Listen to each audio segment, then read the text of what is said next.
오늘은 종료주일입니다.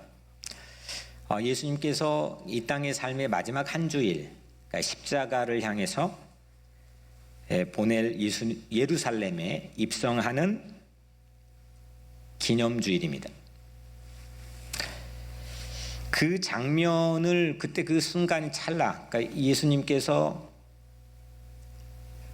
예루살렘에 들어가시기 바로 직전 그 초입까지의 그 2000년 어느 날, 그 봄날이죠. 그 자리에서 있었던 그 장면을 담은 본문, 우린 참 익숙합니다. 저도 이 절기설교가 목회자들에겐 다 힘든데 매번 동일한 본문을 가지고 10년이고 20년이고 늘 메시지를 다르게 선포해야 되기 때문에 절기가 되면은 상당히 만만치 않습니다. 이게 익숙하지만 깊이 들여다보면 실은 되게 아리송합니다. 왜냐하면 이 본문 안에 들어가 선택된 소재들, 나귀 새끼가 있고 또 뭐가 있죠? 오늘 나와 있지, 이 본문에 나와 있지 않지만 다른 복음서의 본문에 있는 종려가지가 있고, 또 겉옷, 사람들이 겉옷을 벗어 나귀 새끼 위에 안장처럼 올려놓고 길 위에 폈단 말이에요. 겉옷. 또 오늘 설교 제목에 나와 있는 돌들, 이게 전부 다 이게 뭐지, 무슨 의미지? 실제 여러분들이 익숙해서 그렇지만 자세히 들여다보면 이거는 마치 암호와 같습니다. 실제 이 암호 해독 불능자로 낙인 찍힌 바리새인들이 오늘 본문 안에도 소개가 되고 있죠. 이게 결코 그냥 액면 그대로 다이렉트하게 우리에게 의미를 전달하는 그런 소재들이 아닙니다. 아마도 그만큼 당시 그 순간 그 마당에서 펼쳐졌던 그 시대의 시국은 매우 엄혹했습니다. 쉽게 메시아가 오셨다, 왕이 왔다, 호산나다, 대놓고 사람들에게 직접적 다이렉트한 미닝을 가지고 그렇게 할 수 없는 상황이었습니다. 더욱이 예수님을 향한 시선은 예루살렘의 지도자들에게는 상당히 엄혹하고 엄격하게 집중되어 있던 시기입니다. 그래서 모든 소재들, 예수님께서 예루살렘에 입성하는 이 소재들은 사실은 암호입니다. 그러니까 마치 공개된 비밀, 이렇게 들으면 다 아는 거지만 쉽게 이걸 가지고 공격하지 못하는 공개된 비밀과 같은 암호들의 장치입니다. 그래서 오늘 이 안의 본문 안에서 예수님께 실제 일어났던 예루살렘에 입성하신 이 사건 안에서 핵심 암호를 잡아야 됩니다. 이걸 가지고 나귀 새끼를 우리는 메시지로 함께 나눌 때도 있고, 여러분들 깊이 개인적으로 묵상할 때 여러 가지들이 이 안에서 핵심 암호로 사용될 수 있을 것 같습니다.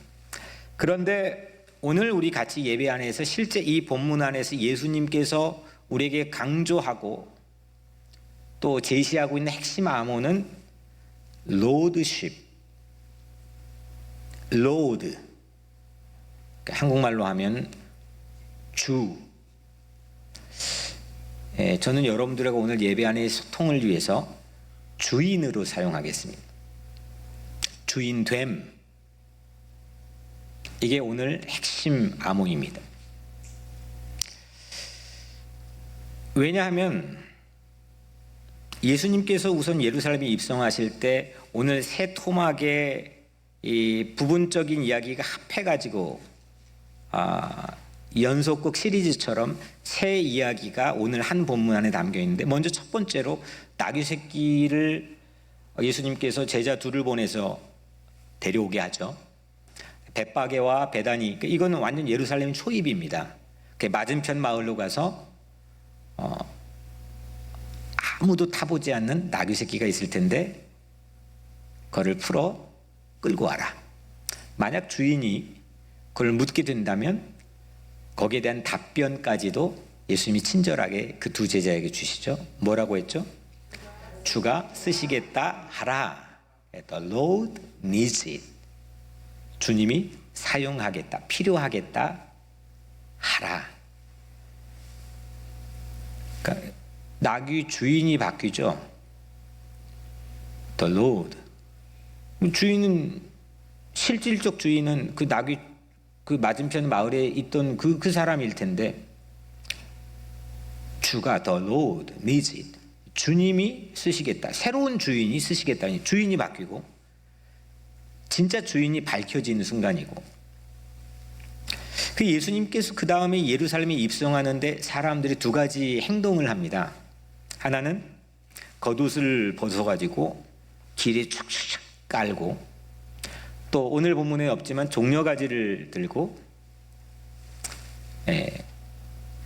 흔들면서 찬양을 하죠. 노래를 합니다.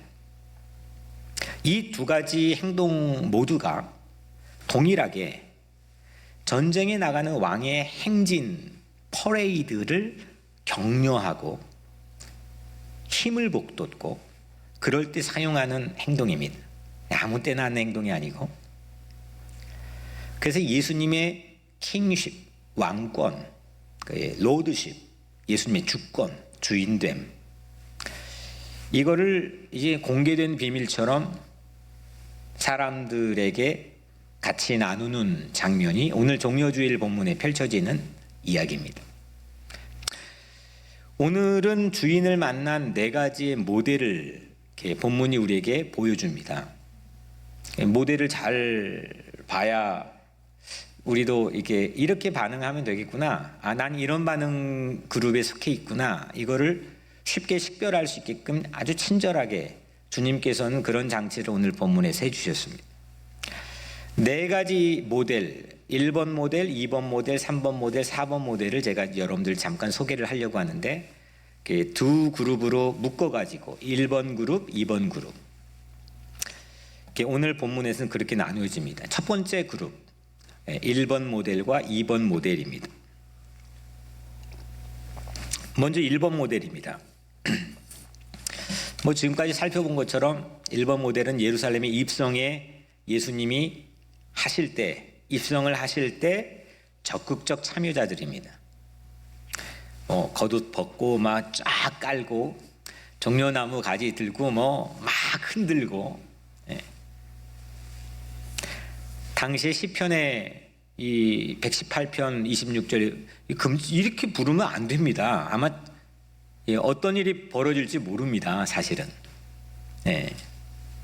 로마 황제 가이사가 있는데 대놓고 아무나 이게 메시아 왕이라고 했다가 예수님 오시기 2년 반 전에 베들레헴에서 그렇게 했다가 쑥대밭이 되고 사람들이 무수히 죽어갔던 그런 역사적 실제 사건도 있었습니다.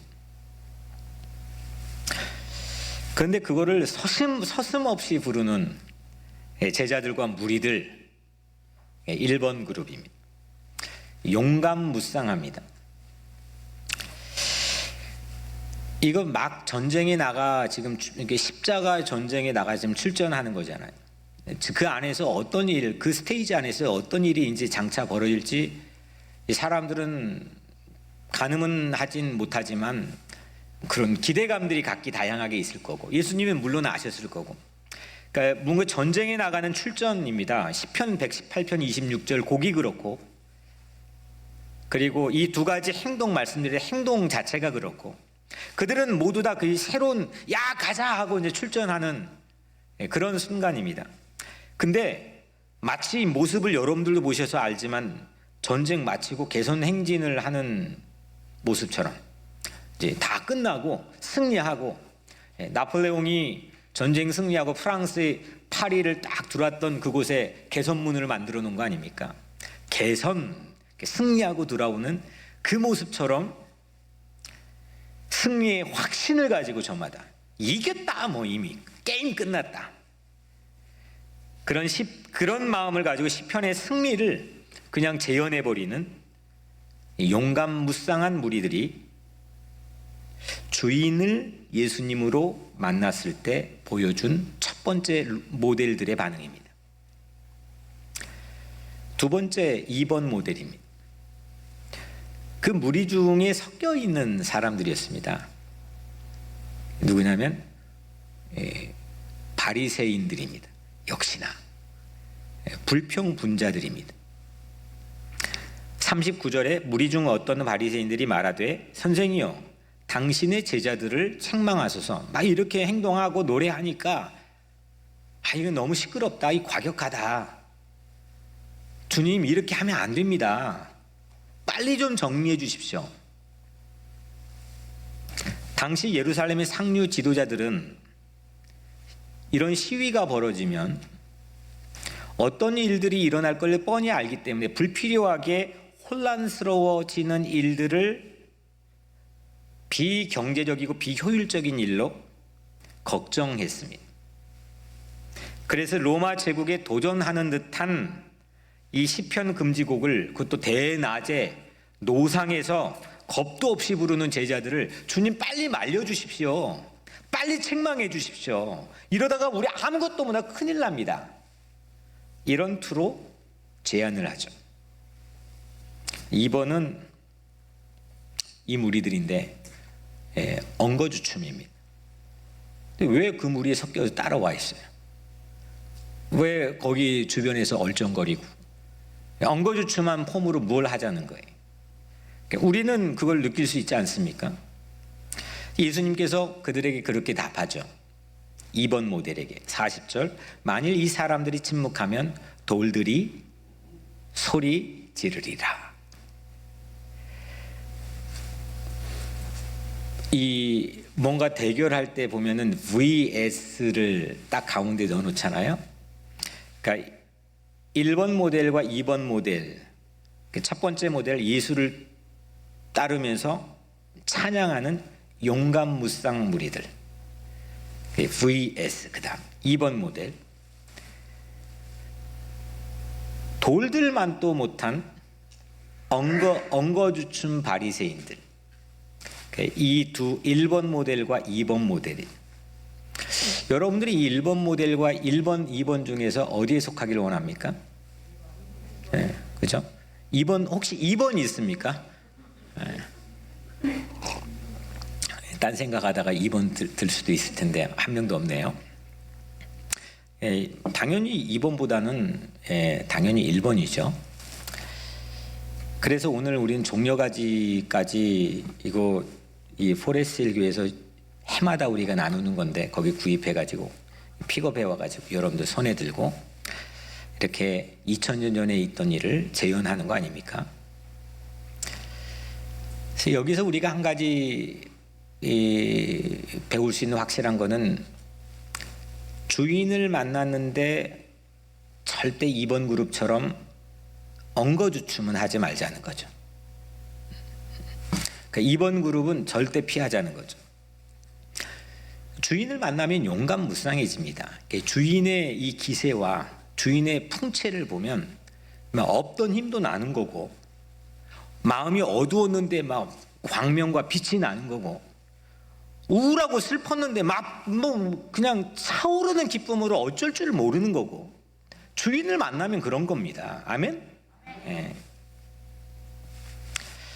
3번 모델, 4번 모델로 넘어가 봅시다. 두 번째 그룹이죠. 3번 모델. 3번 모델은 본문에는 없는 모델입니다. 이 베일 있죠. 그러니까 커튼. 본문에 커튼이 딱 쳐져 있는데 보이지 않는 건데 있는 무리들입니다. 이 본문에는 보이지는 않지만 반드시 있는 무리들입니다. 누구냐?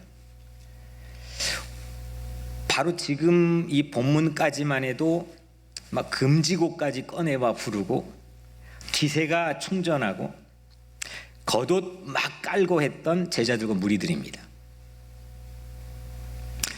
동일 인물이지만 결코 동일하지 않는 것은 오늘 이제 뒤에 20장 이후로 마지막 24장까지 펼쳐지는 이 예루살렘의 스테이지에서 그들이 어떻게 뒤바뀌어지는 것을 우리는 잘 알고 있습니다.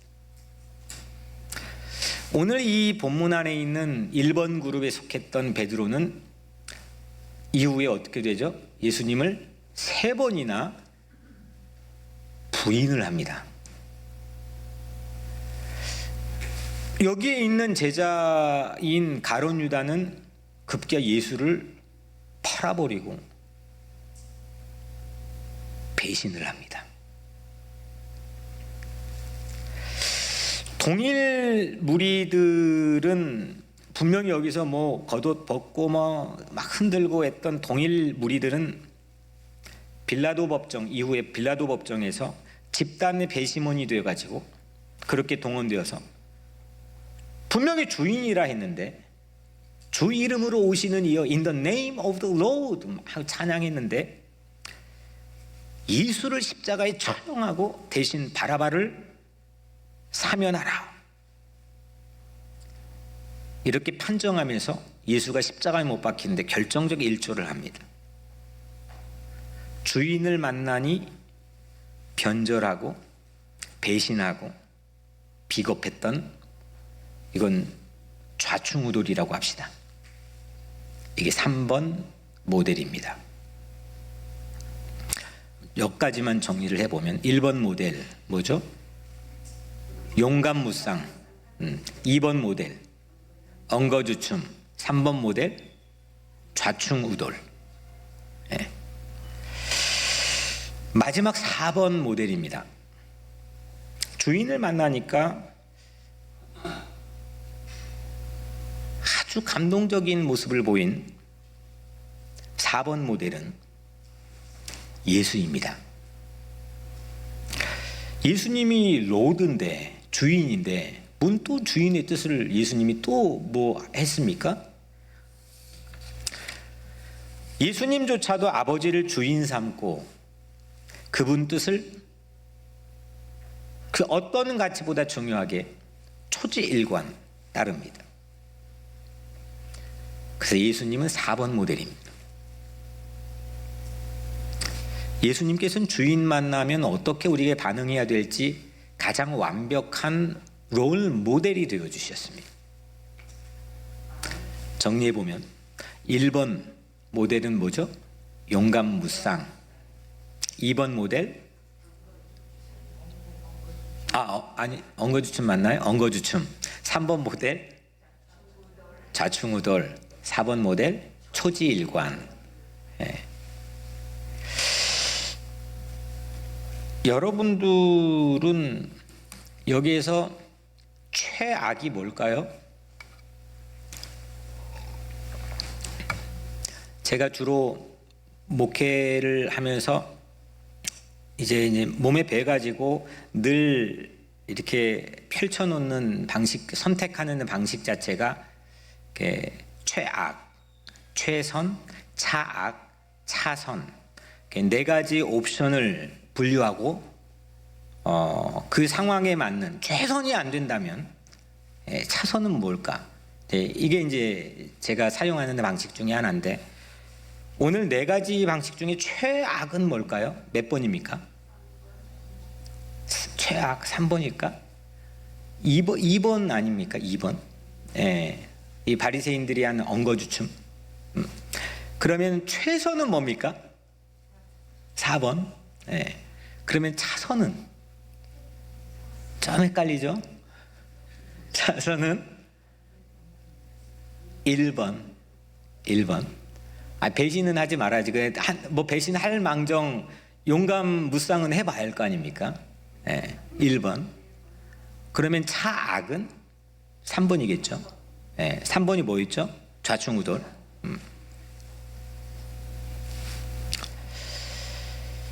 주인을 만나보니 오늘 본문 안에서 사람들이 또 예수님이 보였던 이 4가지 반응 모델입니다.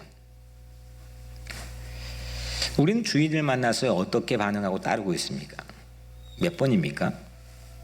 물론 4번이면 다 좋겠지만 1년 365일 4번만 있는 사람은 만나보지 못했습니다. 저도 그렇게는 못합니다. 뭐 1번 했다가 뭐 2번 했다가 3번 했다가 그거 자체가 그냥 좌충우돌 왔다 갔다 했다가 그러다가 가끔씩 뭐 4번 찍을 때도 있겠고.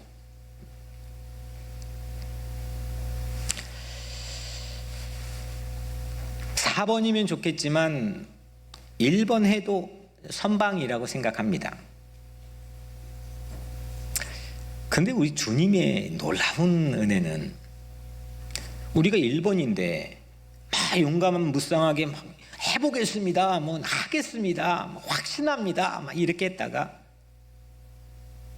3번 될 것 뻔히 아는데 주님은 절대 우리를 떨어뜨려 놓지 않으시고 그 1번과 동행합니다. 오늘 첫 절에 이게 마지막 절은 가까이 오사 성을 보시고 우시면 돼. 첫 번째 28절 첫 절에 보면 예루살렘을 향하여 앞서서 가시더라. 예수님은 늘 우리보다 앞서서 가십니다. 그 앞서서 가셨다는 것은 뭐냐면 아무나 갔던 길이 아니라는 겁니다. 누구나 통행했던 길이 아니라는 겁니다. 이 사람 저 사람과 비교 대상이 아니라는 겁니다.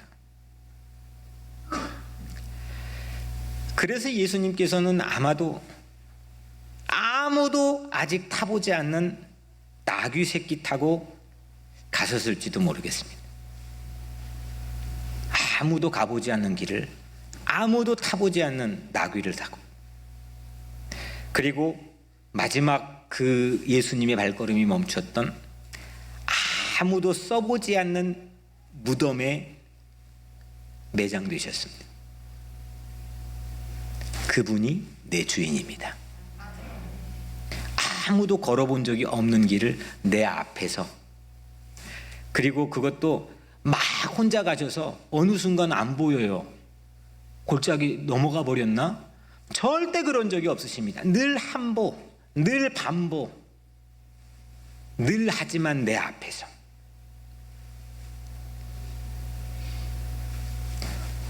홀로일지라도 그 아버지의 뜻을 붙잡고, 세상이 아무리 길 없어 보일지라도 우리에게 밖에 나가보니까 미로 같을지라도 이게 무슨 길이야? 어떻게 판단해야 돼? 뭐가 맞지? 예수님을 주인으로 우리가 삼는다면, 예수님 보고 내 주인으로 삼고 그냥 그 뒤에 따라간다면 길이 없는 미로일지라도 걸어가는 길이 그게 길이 되는 거죠. 그 예수님은 I'm the way, 내가 길이라는 겁니다. 길을 만들 필요가 없이 예수님 보고 예수님 주인 삼고 그냥 따라가면 거기가 길이 되는 겁니다.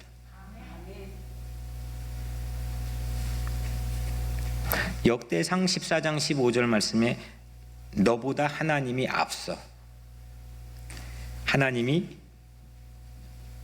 우리보다 앞서서 가신다는 거죠. 우리는 그 길에 찬양이 되면 됩니다. 그 길에 주님을 바라보며 넘치는 주체할 수 없는 그 감사와 기쁨, 환희를 가지고 찬양이 되면 됩니다. 돌들도 하는 찬양인데 아무 소리도 못 낼 수는 없지 않겠습니까?